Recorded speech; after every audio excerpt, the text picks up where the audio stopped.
Good morning and welcome to the Morning Scoop for Thursday, May 13th. This is your daily Buckeye fix. I'm Tom Orr. The Minnesota game is in 112 days. The game against Michigan in 198 days. The entire college football world is playing catch up right now, trying to get looks at players they couldn't see last fall because of COVID. One example right now is our Marc Givler. He is on the Buckeye Scoop Southern Swing presented by Steamboat Dry Goods. Just as an aside, before we get started, I just ordered a few awesome looking items from them this week, and they arrived in less than 48 hours from Montana to Ohio from the time I ordered them. I was like, what? How is that here already? So incredible customer service, great stuff. 2 thumbs up on Steamboat Dry Goods. I love my new hiking socks. I tried them out today. They were fantastic. So go to steamboatdrygoods.com, enter the code ROADTRIP, all one word, ROADTRIP, one word at checkout, and then you get 20% off of all that great stuff that they sell. So 2 thumbs up for me on them. And now that the sales pitch is over, Buckeye Scoop's Marc Givler is on the road trip. He has seen a ton of current OSU commits and targets in person. Marc, first of all, let people know where you've been so far on this trip. Yeah, so far, started in North Carolina at the North Carolina High School Football State Championships. They had their spring season, so I was able to see Benji Gosnell, the Ohio State tight end commit, and then I've worked my way down the the eastern shore of Florida through from Jacksonville down to Fort Lauderdale. So heading back up to Central Florida here, and where I'm posted up now, and have some more stuff coming in the next few days. But I've seen a good bit of the Atlantic coast. All right, so let's start with North Carolina and that championship game. What'd you see out of Benji Gosnell in your? Was this your first time seeing him, and what were your impressions? Yeah, it was my first time seeing him in person, and he's really interesting. You can move him around the formation. He's a great natural pass catcher. He's athletic. He's good after the catch. He's shifty as a kind of an open field runner. He's kind of a throwback, almost like a throwback H-back type where you can just move him around the formation. He can split out wide. There's a lot to like there. Like I said, great receiver skills. And so I just think the key there is, and I think they've got this figured out right with him and Bennett Christian kind of complementing each other, is Benji's not going to be Luke Farrell. He's not your third offensive tackle. He's not, going to be a devastating run blocker at the point of attack. You're going to want to be creative with him, use him in the passing game. And I think that's what Ohio State's intentions are, is Bennett Christian can kind of be Luke Farrell, and Benji Gosnell can kind of be, Jeremy Ruckert. So another current OSU commit you've seen is Jaheim Singletary. He is a 5-star corner out of Jacksonville, Florida. And from your reporting, it sounds like there are a lot of other schools who would love to have Jaheim Singletary be a 5-star commit for them instead. Yeah, they haven't stopped, especially Florida. But, a lot of the SEC schools are still trying. They're hoping that this was a kind of a bit of a knee-jerk decision by Jaheim. He didn't wait too long after actually getting the offer from Ohio State, and he came up. He was visiting family in Ohio and kind of drove around Ohio State a little bit and committed. And I think a lot of people thought he was going to go to Florida. So I think schools are hoping that was just kind of an emotional decision. But here we are several months later, and he seems pretty solid. He's coming up in June for his official visit. And he's built a really good relationship with Kerry Combs. And really there's no real reason to think there's trouble there for Ohio State right now. It's just, schools closer to his home aren't going to take no for an answer at this point. All right, and you have hit some very talent-rich spots in the state of Florida. There's a bunch of high schools that are just pump out really, really premier players every year. One of them is American Heritage. You saw 4-star defensive end Marvin Jones Jr. there. Yes, Marvin Jones Jr. is the son of former Florida State and New York Jets linebacker Marvin Jones, who was just plain old Marvin Jones back when I knew him, not Marvin Jones Sr. Just another sign that we're all getting very old. Other than feeling a million years old, Marc, what did you learn about Marvin?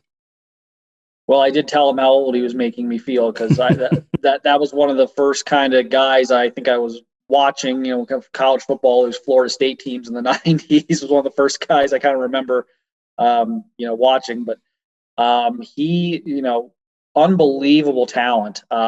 My goodness, 6'5", probably about 245-ish right now, 250. Super athletic, can stand up and move around the defensive formation, put a hand in the dirt, explosive, great get off. I didn't measure his wingspan, but it's ridiculous. His arms are so long. I mean, that's just how you would build a defensive end. I mean, he had 15 and a half sacks last year, playing really good competition there in South Florida. So it's the whole package, and now it's a matter of, okay, is he really serious about schools other than Florida State? And people down there have told me he is, but we'll see. They've emphasized to me, and Marvin also did in the interview, that he's all about being developed and winning, and so if all those things are true, you have to keep the door cracked there for Ohio State and Alabama, who are both recruiting him really hard and are set up for official visits here in the fall. So it's going to go a while. Let's not get too high or too low, Ohio State fans, on this one just yet. He's doing the traditional 5 official visits. We are not expecting a decision here until December or January. So there's a long way to go here. But I received a little bit of interesting feedback there that maybe Ohio State is actually legitimate here, and it's not the Florida State lock maybe everyone thinks he is. Don't get too high or too low. Telling fans about a recruit. Marc, you must be new here. Come on, you know better than that. Remember we talked about American Heritage being a talent-rich program. They don't just have Marvin Jones Jr., another guy who makes me feel very old. Brandon Inniss, 5-star wide receiver, same program, American Heritage. He is currently ranked as one of the top 10 players in the class of 2023. What were your impressions of him, and is that a recruitment the Buckeyes are going to be part of, or no? Yeah, they're definitely going to be in that one. He's got already a very good relationship with Brian Hartline, and he's been talking to Coach Keenan Bailey as well, who's from Broward Counties.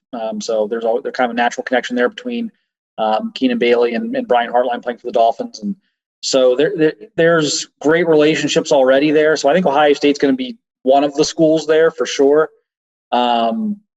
Watching him, I got to watch their entire practice on Tuesday evening, and he's just like the other guys Hartline's recruiting right now, like Jackson Smith and Jigba and Emeka Ibuka and some of these other guys, where he can play in the slot, he can play outside, great hands, tough, burst, quickness, but mostly, again, just the versatility. And then this has kind of been a trend lately with Brian Hartline with some of these guys, and Caleb Burton's another guy.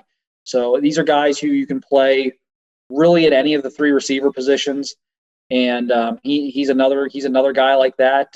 Great talent, and we'll see. It's early. The 2023 kids don't know what they don't know yet as far as recruiting goes. They haven't been able to do anything yet, so we kind of have to pace ourselves with those guys a little bit. But definitely, Ohio State's made a good early impression.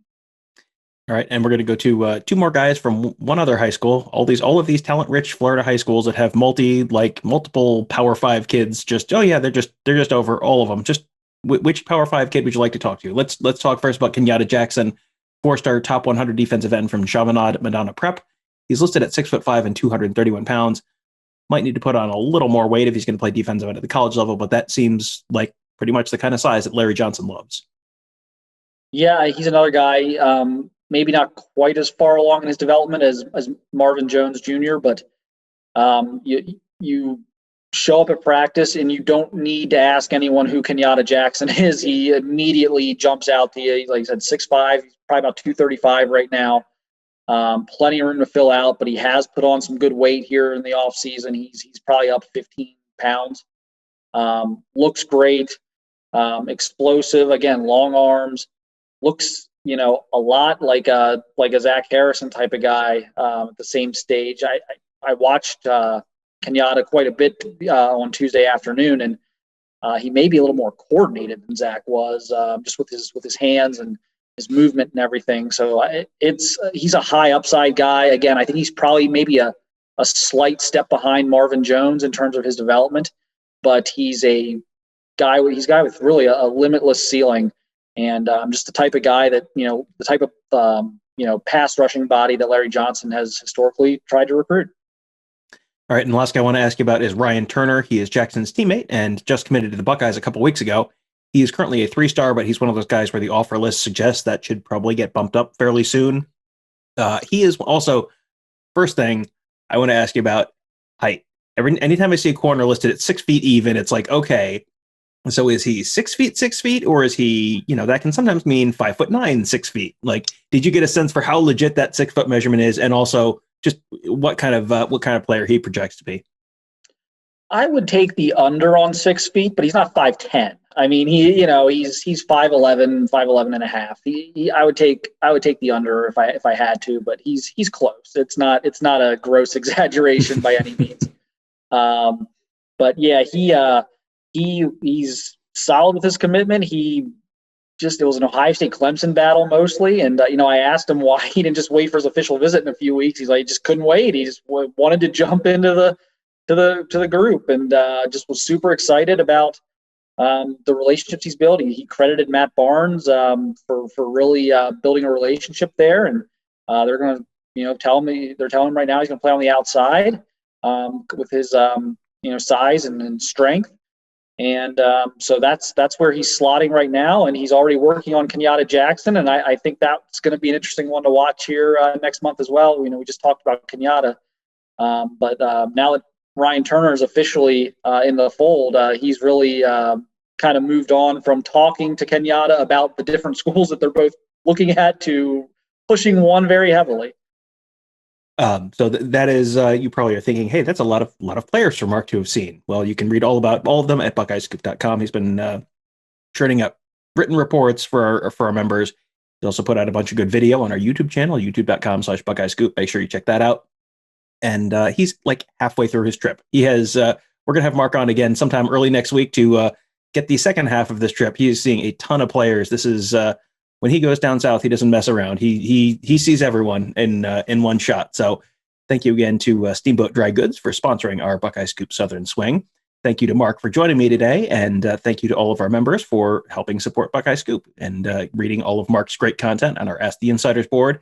You can get all of our great content from Marc and Bill and Tony and Kirk and Nevada and Ross and everyone on staff. Alex Gleitman. There's a million of us.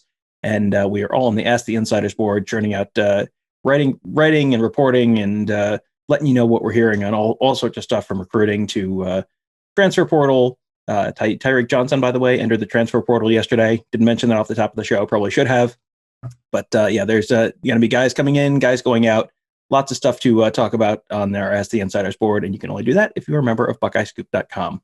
Also, make sure you check out all of our great podcasts. Marc and Bill just wrapped up their Scoop 100 series on the top 100 players in the country. They put together a list and have released a series of 10 podcasts talking about all of those guys. Fantastic series, well worth your time. You can search Gives in the Bank, or you can just search Buckeye Scoop on your podcast platform of choice and subscribe to that podcast. Go back and download all of those episodes. They were a great listen, a ton of great information, all free, all on whatever your podcast platform of choice is. And again, youtube.com/Buckeye Scoop. Just subscribe to that channel. All our great stuff is there. You can get it all for free. And you won't miss an episode, won't miss anything, because you'll get a notification every time we post a new video. So that'll do it for today. Thank you guys all for joining us. Have a great day. We will talk to you tomorrow.